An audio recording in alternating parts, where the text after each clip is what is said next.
There is a concept called the just world fallacy.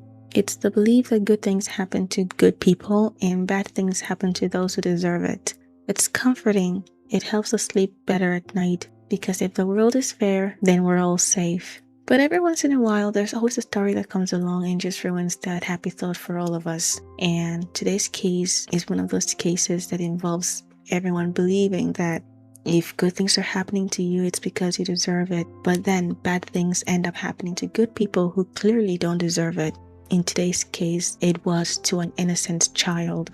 Today we're talking about the Otokoto riots in connection with Anthony Ikechukwu.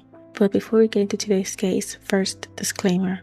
This episode is based on documented reports, Wikipedia, and widely covered Nigerian news history regarding the 1996 Otokoto riots in Owerri, Imo State. Some details, especially exact sequences of events and confessions, vary slightly across sources due to reporting differences at the time. No graphic descriptions are included. The sole goal of today's episode is accuracy, context, and understanding. Let's get into it. Welcome to Owerri in the mid-90s. Back then, Owerri was changing fast, and as every other part of the country was, the whole country was developing. Same could be said about Imo State.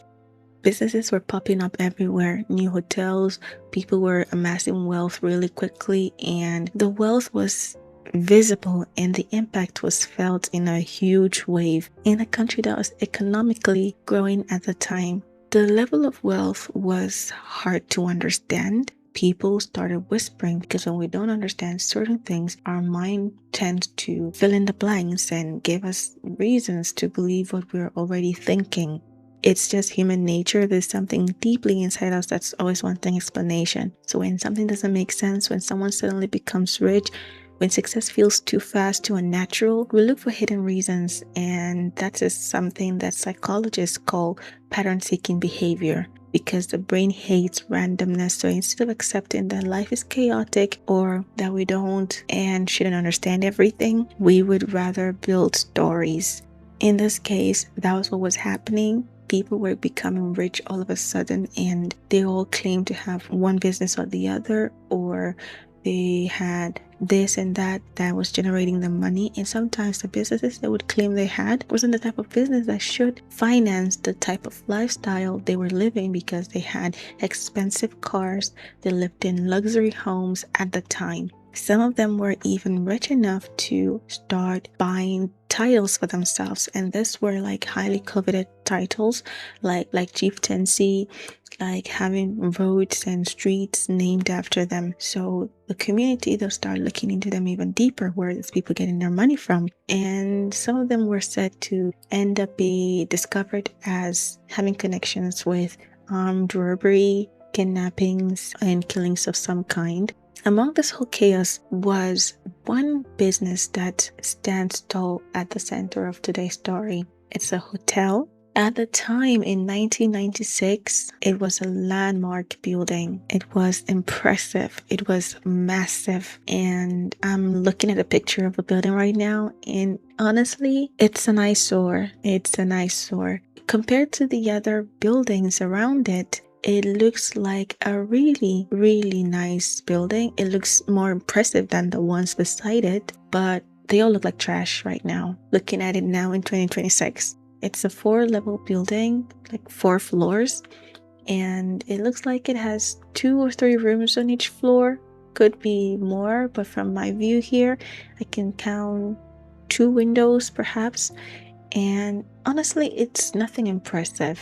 But this hotel belonged to a man named Vincent Duru. He also had some associates that were part of the businesses, like managers and staff members and people like that. On the 19th of September 1996, Anthony was sent on an errand by his parents. There's nothing much said about the family, so I don't have any backstory to tell you, because again, this is an old case and record keeping wasn't as good as it is right now in this day and age. There's nothing really much to say about his family, like how many siblings he had, if he had any, and how old his family members were. Not that it's important. The family was a low-income family, and they needed support from every member of the family to survive or to live within their means. So Anthony was always made to run an errand or two to support the family. At times, he would have to sell on the street, sell ground nuts. In other words, peanuts. Could be boiled, could be roasted, could be fried. So he had to sell peanuts on the streets. And on this day, he goes out to sell as always, but he doesn't make it back home. And the parents know what time he should be home because, they have the same time. Go sell once it's this time, come home. It doesn't matter if you've sold everything or if you haven't sold everything. I assume that's how it would be because that's how it is for most kids who have to sell on the street to support your family. There has to be some protective measures taken and some curfews given and all that. But when he's not back when they expected him to, they start getting worried, but they thought, okay, maybe one or two things happen that's out of control and we just have to wait and see he's gonna show up. He has to show up. 24 hours go by. When the family realized they're still not back, they started getting panicked, reported to the authorities that Anthony was missing. The authorities went looking, and that's when their investigations led them to the Otokoto Hotel, which is the same hotel that's owned by Vincent Duru.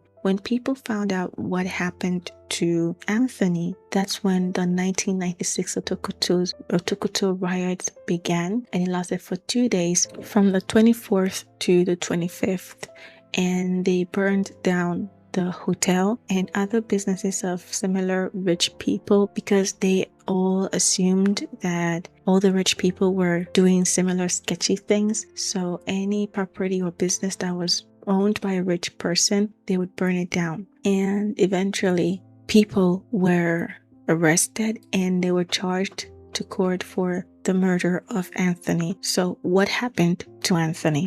On the fateful day of September 19th, Anthony, who was 11 years old, was out selling peanuts, ground nuts, for his family like he always does. It's not clear if he stands at one spot and talks to the passerbys and sell to them or if he walks around. He meets a man named Innocent. The second name is a big one for me, so Innocent, we'll just stick to Innocent. You can do your own research, and please, I definitely recommend you doing your own research so you'll see all the names too when you research the case. We'll stick to Innocent. He meets a man named Innocent, and the man was the Otokoto Hotel gardener. He tells the boy that he wanted to buy some of the peanuts from him. So the boy goes to him and tries to sell to him. But because Innocent had ulterior motive, he pretended to be kind to Anthony and offered him cold beverage. Now, I don't know if you've ever been out in the hot weather or say desert and the sun is hot. You just want iced water. You just want something cold, anything as long as it's cold. So this is a child who has been out in the sun trying to support his family in the best way he can, and someone's offering kindness. He accepts it, so he drinks the cold beverage and he falls unconscious because Innocent had drugged the drink. And when the boy passed out, he took the boy to one of the hotel rooms, and that's where he killed the boy and decapitated him. He also cut him into different parts, and he sorted through it. He took the parts he was interested in the rest, the remnants, he disposed of them within the hotel premises. And when he was done, he cleaned up the hotel room, cleaned himself up, and left the hotel premises with the pieces that he had sorted to keep. When Innocent leaves the hotel, he heads to the house of a friend, and this friend's name is Leonard Onagu. This friend's name is Leonard. He goes to Leonard's house and asks to meet him, but he's been told that Leonard was out of town, Lagos, for some business. But before he was clear that Leonard wasn't home, there was a nosy neighbor.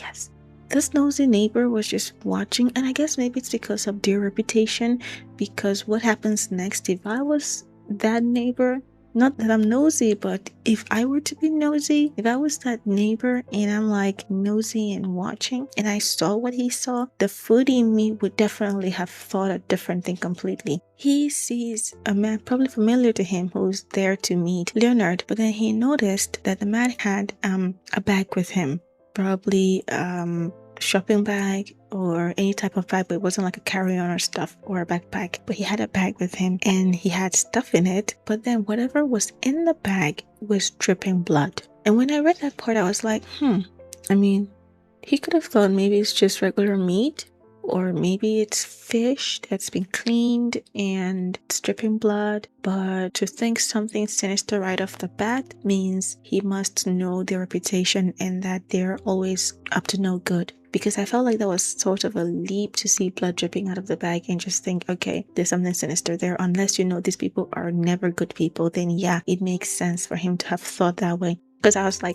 it could be beef. Maybe he's just here to gift his friend a, piece of beef or something. But he called the police when he saw the blood dripping, and the police came. They searched Innocent. They noticed, they saw what he had with him, and they immediately arrested him. But what they did next was, I don't think that would have been, I don't know. So the next thing the police does is they broadcast on TV Innocent holding Anthony's head.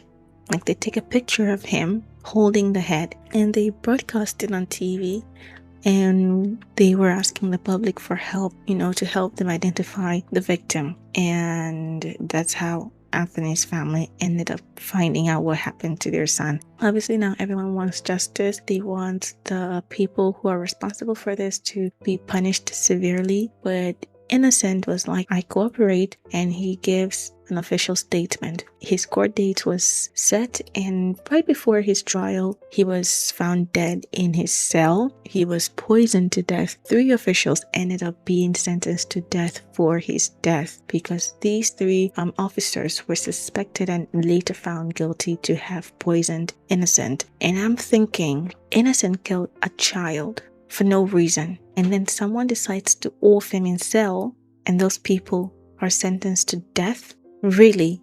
His life is that precious that he deserves justice.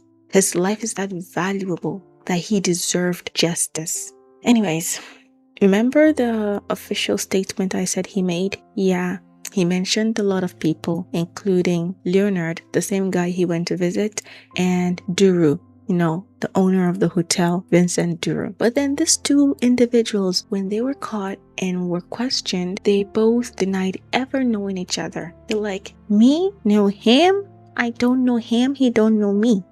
Fortunately, their denial was not even that important. Them denying knowing each other wasn't going to break the case, and they were taken to court. And on December 9th, 1996, death penalty verdict was given to all the suspected individuals who were involved in the case. Only 2 suspects were later cleared of not having any involvement in Anthony's death, but everyone else, like Leonard, Vincent Duru, even Vincent Duru's son, because I think his name is Obuchiezo,